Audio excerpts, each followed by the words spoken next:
اعوذ باللہ من الشیطان الرجیم بسم اللہ الرحمن الرحیم السلام علیکم۔ آج ہم آپ کو اسامہ بن لادن کی زندگی کے بارے میں بتانے جا رہے ہیں، تو آئیے جناب بلا تاخیر ہم اس ویڈیو کا آغاز کرتے ہیں۔ اسامہ بن لادن کا مکمل نام اسامہ بن محمد بن اوس بن لادن تھا۔ اسامہ بن لادن 10 مارچ 1957 کو سعودی عرب جزیرۃ العرب کے دارالحکومت ریاض میں پیدا ہوئے تھے۔ امریکہ کی دہشت گردوں کی فہرست میں ان کا نام شامل ہے۔ امریکیوں کا کہنا ہے کہ اس کی فوج نے اسامہ بن لادن کو یکم مئی 2011 کو ایبٹ آباد میں قتل کر دیا تھا۔ اسامہ بن لادن کا تعلق سعودی عرب کے مشہور رئیس خاندان بن لادن خاندان سے ہے۔ اسامہ بن لادن محمد بن اوس بن لادن کے صاحبزادے ہیں، جو شاہ فیصل کے خاص دوستوں میں سے شمار کیے جاتے ہیں۔ بن لادن کا کاروبار پورے مشرق میں پھیلا ہوا ہے۔ اسامہ کے بقول ان کے والد نے امام مہدی علیہ السلام کی مدد کے لیے کروڑوں ڈالر کا ایک فنڈ قائم کیا تھا، اور وہ ساری زندگی امام مہدی علیہ السلام کا انتظار کرتے رہیں گے۔ ایک انٹرویو میں اسامہ بن لادن نے اپنے والد کے بارے میں بتاتے ہوئے کہا کہ شاہ فیصل 2 ہی شخص کی موت پر روئے تھے، ان 2 میں ایک میرے والد محمد بن لادن تھے اور دوسرے وزیر اعظم پاکستان ذوالفقار علی بھٹو تھے۔ اسامہ بن لادن نے ابتدائی تعلیم سعودی عرب سے حاصل کی۔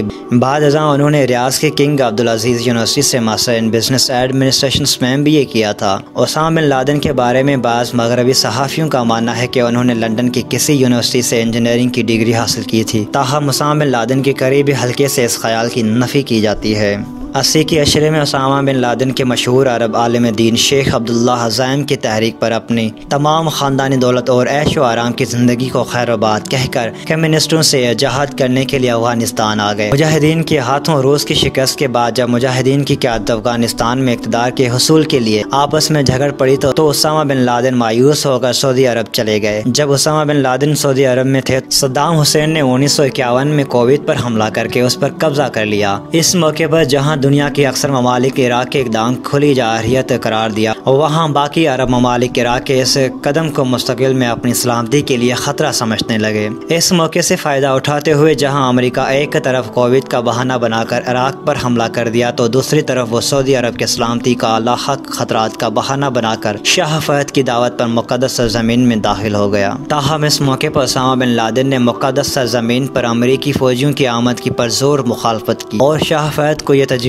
دی کہ عراق کے خطرات سے نمٹنے کے لیے ایک اسلامی فوج تشکیل دی جائے، اور امید دلائی کہ وہ اس کام کے لیے اپنا اثر اور رسوخ بھی استعمال کریں گے۔ تاہم خادم حرمین شریف شاہ فہد نے شیخ اسامہ کے مشورے کو یکسر نظر انداز کر کے امریکیوں کو مدد کی اپیل کر دی، جس کے نتیجے میں شاہی خاندان اسامہ کے مابین تلخی پیدا ہو گئی، اور بالا آخر 1952 میں اسامہ بن لادن کو اپنا ملک چھوڑ کر سوڈان جانا پڑا۔ اسامہ بن لادن نے سوڈان میں بیٹھ کر مقدس سرزمین پر ناپاکی امریکی وجود کے خلاف عرب نوجوانوں میں ایک تحریک پیدا کی، اور اس کے ساتھ دنیا بھر میں جاری دیگر اسلامی تحریکوں سے رابطہ قائم کیا۔ اس دوران میں اسامہ بن لادن نے دنیا بھر میں امریکی مفادات پر حملوں کا مشورہ فتویٰ بھی جاری کر دیا، جس کو ساری دنیا میں شہرت ملی، یہاں تک کہ اسامہ بن لادن کا امریکی مخالفی جدوجہد کی باز گشت امریکی ایوانوں میں سنائی دینے لگی۔ یہ وہ وقت تھا جب تنزانیہ اور نیروبی میں امریکی مفادات پر کامیاب حملوں کے بعد سوڈان حکومت اسامہ بن لادن کے سوڈان میں موجودگی پر شدید امریکی دباؤ کا سامنا کرنا پڑ رہا تھا۔ اسی دوران میں طالبان پاکستانی ایجنسیوں کی مدد سے قابل فتح کر کے تقریباً 60% افغانستان پر قدم جما کر ایک مستحکم حکومت قائم کر چکے تھے۔ اسی سال یعنی 1956 میں اسامہ بن لادن اپنے ایک پرائیویٹ چارٹرڈ جہاز کے ذریعے افغانستان پہنچے، جہاں انہیں طالبان کے امیر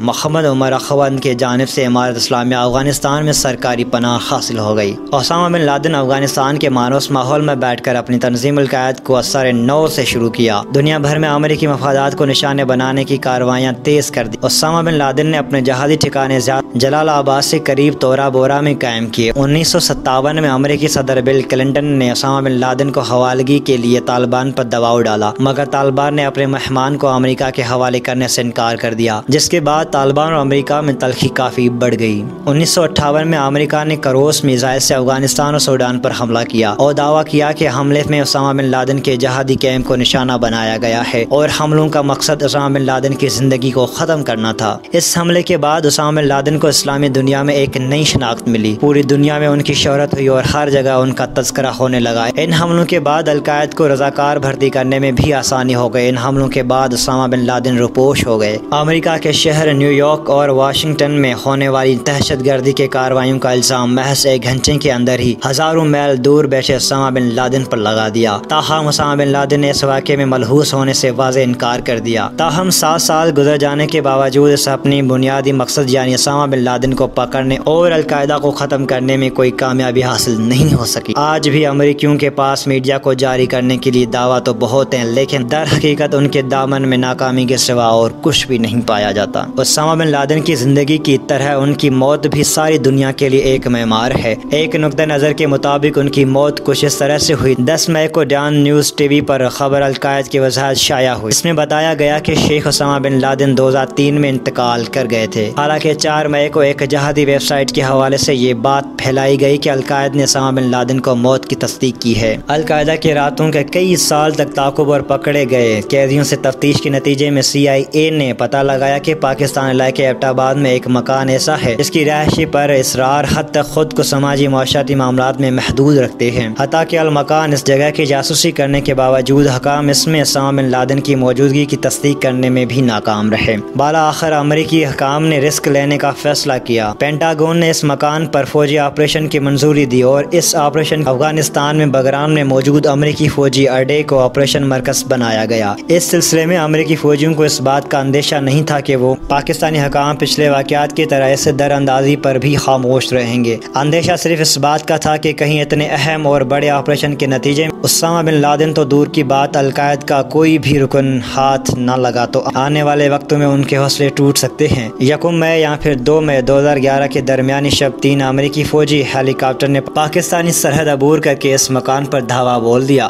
آپریشن کے ابتدائی مرحلے میں ہی ایک ہی ہیلی کاپٹر گر کر تباہ ہو گیا، جس کے متعلق یہ بھی شبہ ہے کہ اسے امریکی حکام نے خود مار کر گرایا تھا تاکہ آپریشن میں اپنے لیے ہمدردی کا جواز پیدا کر سکیں۔ آپریشن جاری رہا۔ مکان میں اسامہ بن لادن کے ساتھ اس کی بیوی بچے بھی موجود تھے۔ ایک امریکی فوجی کے بیان کے مطابق اسامہ بن لادن کی گرفتاری کے وقت وہ غیر مسلح تھے۔ اس آپریشن کے مناظر براہ راست مختلف مقامات پر نشر کیے جاتے رہے، جس میں پینٹاگون اور وائٹ ہاؤس بھی شامل ہیں۔ آپریشن چند ہی منٹوں میں ختم ہو گیا۔ پاکستانی حکام کو جتنی دیر میں امریکی در اندازی کے بارے میں معلوم ہوا اور ان کی جیٹ طیاروں نے مذکورہ سے پہلے ہی آپریشن میں حصہ لینے والے فوجیوں نے اسامہ بن لادن کو اور اس کے مکان سے ملنے والے تمام اہم سامان لٹریچر ہیلی کاپٹر میں ڈال کر افغانستان میں اڈے پر پہنچا دیا گیا تھا۔ اس کے بعد DNA کے ذریعے اسامہ بن لادن کی میت کو پہچانا گیا، مگر اسامہ بن لادن کی لاش کی تصویر کبھی منظر عام پر نہیں آ سکی۔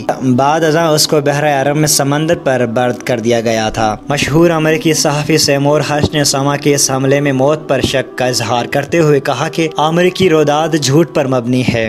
اسامہ بن لادن کے بارے میں کہا جاتا ہے کہ انہیں ہمیشہ مقدس اسلامی مقامات جیسے کہ مسجد الحرام اور مسجد نبوی سے انتہائی عقیدت رہی ہے۔ اسامہ بن لادن کے بارے میں کہا جاتا ہے کہ انہوں نے ذاتی طور پر اس منصوبے میں دلچسپی لی اور مختلف توسیع منصوبی اپنی نگرانی میں مکمل کروائی تھی۔ اگر ہم اسامہ بن لادن کے مذہبی رجحان کے بارے میں بات کریں تو اسامہ بن لادن کے کٹر مذہبی خیالات خاندان کی طرف سے وراثت میں ملے تھے۔ شروع میں انہوں نے ایک عرب شہزادی سے زندگی گزاری، مگر وقت کے ساتھ ساتھ ان کے اندر تبدیلیاں آئی۔ اسامہ بن لادن پر کینیا کے دارالحکومت نیروبی کے دھماکوں سے لے کر ورلڈ ٹریڈ سینٹر اور پینٹاگون پر حملوں کی کئی الزامات لگائے گئے ہیں۔ تاہم ان پر مختلف حملوں کے ذریعے لگ بھگ 6000 افراد کو لقمہ اجل بنانے کا الزام بھی موجود ہے۔ تاہم اب تک دنیا کی کسی بھی عدالت میں آج تک ان پر کوئی الزام ثابت نہیں ہو سکا۔ کہا جاتا ہے کہ اسامہ بن لادن دنیا کے سب سے مطلوب شخص ہیں۔ بن لادن 1958 سے پاک افغان بارڈر کے قریب کہیں روپوش ہیں۔ کہا جاتا ہے کہ 2001 میں امریکی حملوں کے بعد اسامہ کا القاعدہ کے آپریشنل ایکٹیویٹی سے کوئی تعلق نہیں رہا۔ وہ پہاڑوں پر رہتے ہیں، گھوڑے یا چھڑی کی مدد سے سفر کرتے ہیں، جبکہ ان کا دنیا سے آخری رابطہ 2004 میں امریکی انتخابات کے دوران ایک ویڈیو ٹیپ کے ذریعے ہوا تھا جو عربی زبان کی ایک سیٹلائٹ چینل الجزیرہ نے نشر کیا تھا۔ اسامہ بن لادن نے 3 شادیاں کی ہیں اور ان کے 24 یا 25 اولادیں ہیں۔ ان کے خاندان کے زیادہ تر افراد سعودی عرب میں رہائش پذیر ہیں۔ جی ہاں جناب، یہ تھا مختصر سا تعارف اسامہ بن لادن کے بارے میں۔ امید کرتا ہوں کہ آپ کو یہ ویڈیو انفارمیٹیو لگا ہوگا۔ آپ کی سماعتوں کا بہت بہت شکریہ۔ جزاک اللہ۔ السلام علیکم ورحمۃ اللہ وبرکاتہ۔